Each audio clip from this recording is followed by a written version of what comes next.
from the tone-deaf offensive culture in Pittsburgh to Harbaugh, watch it work. So Najee Harris is the only running back in the league behind a bad O-line.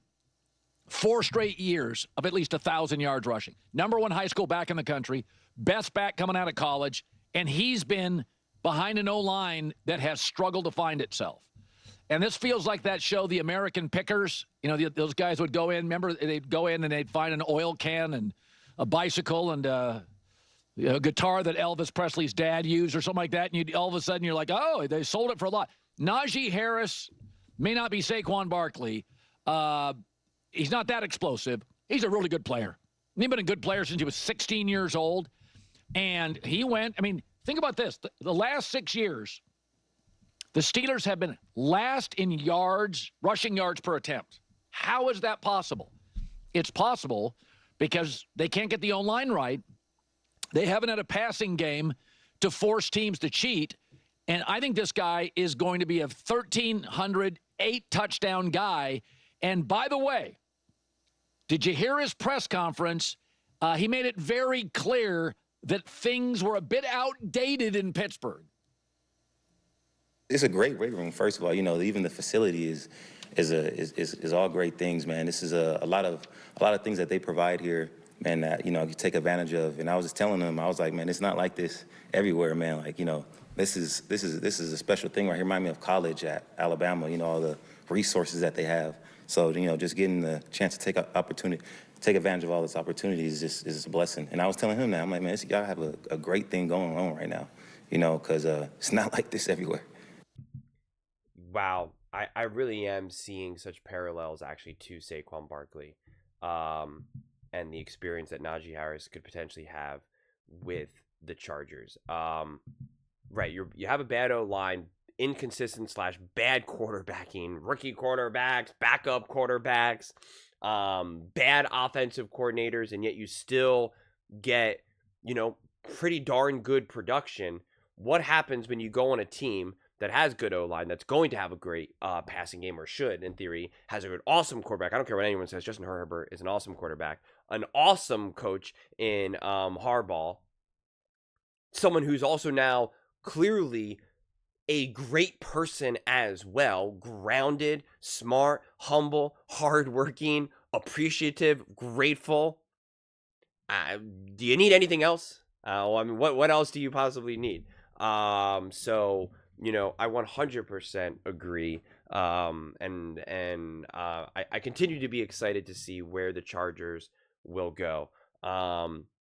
It's also the benefit of being out in LA. You know, I've had the benefit of living on, you know, on both coasts, on both East and West Coast. And it's so interesting because the East Coast is so much like about history, because everything is so much older. You know, the West Coast is relatively new in the grand scheme of the country and whatnot. And so everything is like so historic and old. I mean, you can go to places in the East Coast and it's like, you know, George Washington sat on this bench or whatever, you know, and it was like Betsy Ross, and, you know, it's very historic and old and then even that, like, it's a sign of like honor and respect, and you're like, you're in this room and this is where, you know, these guys have been here for decades and centuries and this or that, and in California, like, everything's all like new.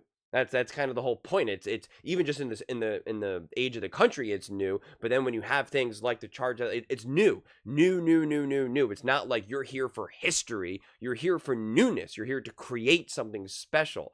And so I think you're also going to kind of get that synergy as well.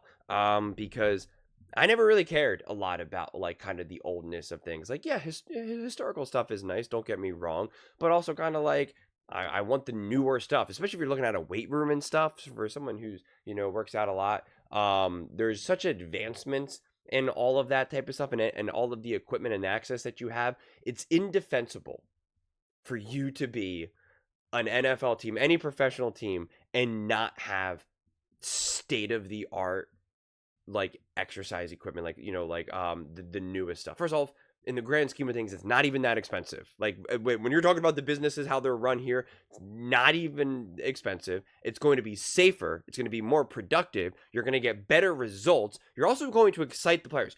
These types of athletes, like, they're kid in candy stores. When you walk into a nice gym with higher quality equipment, you feel it, you know it, you see it, just visually. You look at it and you can be like, oh man, this is nice. Oh, and it's just awesome. And we're in such like a I can't think of the word that I want to use, but such like a, peak of awesome, like, exercise equipment that's out there right now. And again, that stuff matters. Like, it really, really does. And like I said, at the very least, it just also, like, excites the players. And that's part of the battle too, man. It's just getting these guys feeling excited and motivated. And you can see Najee Harris just being like, it's not like this everywhere. Like, it is just a cool feeling to feel like you're part of something that actually cares. No, it's not everything, because you have other teams that have, like, state of the art type of stuff, but they're so poorly run, or they have bad coaching, or bad GM, and so they're still bad. That's why it's always a collection of things. And like, you could have great coaching, have terrible equipment, and even a terrible owner, dare I say, and still win. So it's not one of these things that's all or nothing. But when you are a team like the Chargers, who's obviously trying to really build something, especially since leaving San Diego and going to Los Angeles, like, you really do need to create something new, newer stadium, newer team, relatively speaking. You're still also in the you're kind of in the early stages, technically, of really letting everyone know who this team is, right? Who is Herbert and Harbaugh and the Chargers in Los Angeles? Who are they? What is this? And you're in the process of getting new fans, right? You're in the process of letting players know, hey, this is a place where you can win, where you can compete, where you can get yours, where you can live an awesome life. Like, if you create a winning culture within the Chargers organization, like, you are going to have players desperately wanting to get out there.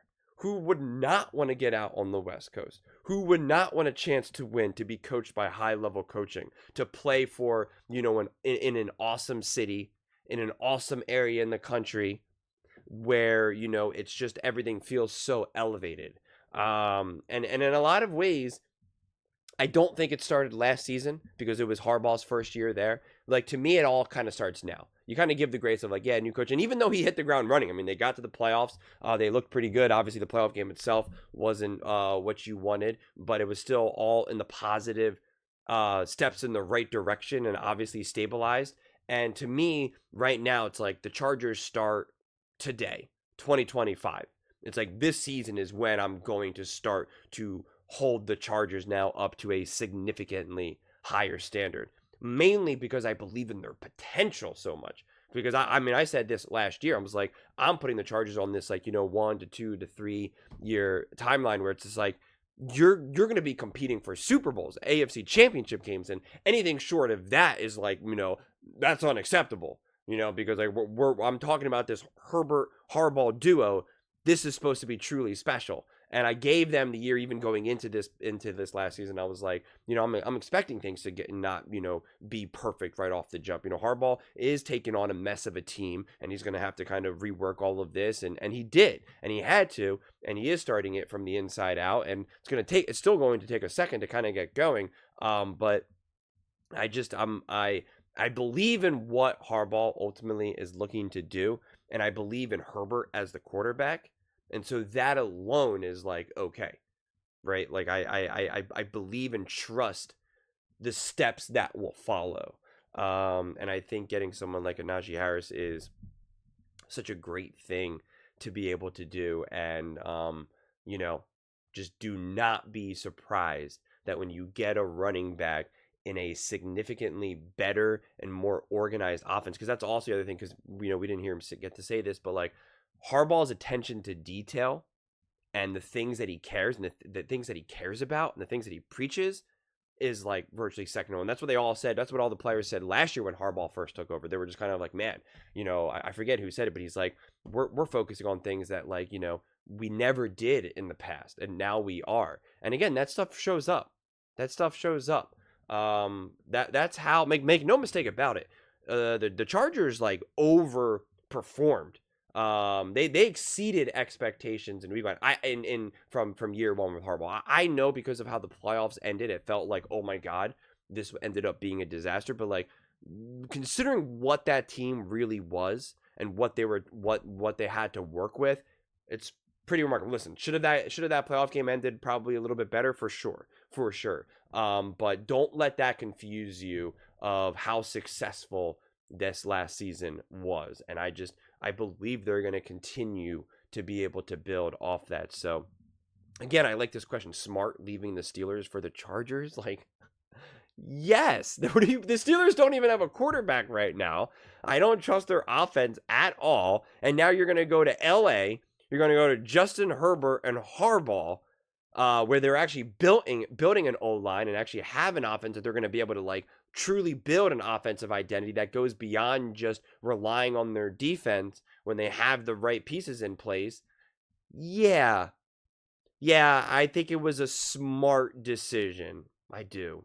But those are just my thoughts. I'd absolutely love to hear yours. What do you guys all think about the, I almost said the 49ers, no idea why, about the Chargers moving forward, moving in the right direction? Let me know in the comments below. I read every single comment. So whether you agree with me or disagree with me, either way, let's get in some discussions. Let's get in some fights. But ultimately, let's just have some fun. And please do consider subscribing. We are building an amazing community here, and I absolutely love to see you part of it. I want to build something that we all genuinely feel connected to. Something that we're really excited to be part of. I think we're well on our way to doing it. And please don't forget to give this video a thumbs up, as it really does help the visibility and the algorithm. Thank you so much. See you next time.